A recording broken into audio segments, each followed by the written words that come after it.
Mangabana Julius Malombe wa Kitui, wa Vinyandeti wa Machakos na Mutula Kilonzo Junior wa Makueni magite na gikaro gya kwaririria uthii wa nambere rungu rwa urumwe wao wa Sekeb.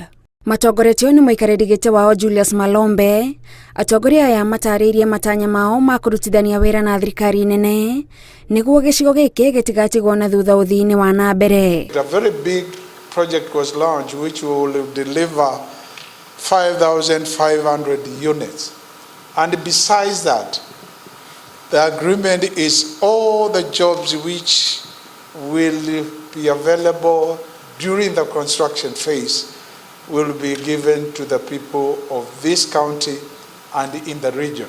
This is a milestone because just to achieve commonality of a legal legislation that is agreed across board is not easy. Urumwe wa county icio urongoreirie gutigirira utonga uria iri naguo ni waguna aikari matanyihiire milioni 4 gicigo giki. Counties have continued to produce large amounts of fruits, grains, livestock, minerals and other natural resources.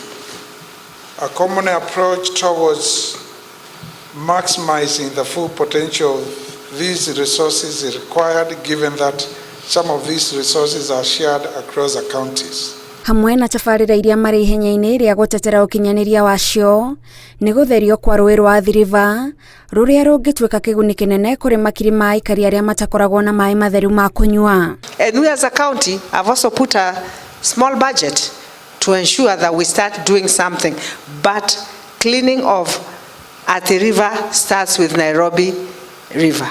If we are going to deal with climate change, we must punish those people who are not only emitting effluents into the river, they are causing diseases along the river course and increasing our costs of preventive healthcare. Governor wa Machakos wa Vinyandeti niwe ukoerera utongoria wa ngwatanĩro ĩno thutha wa Julius Malombe gũtungata kwa ihinda rĩa mwaka ũmwe. Handũ-inĩ ha Inooro TV, njĩtagwo Thoni wa Jehia. Photo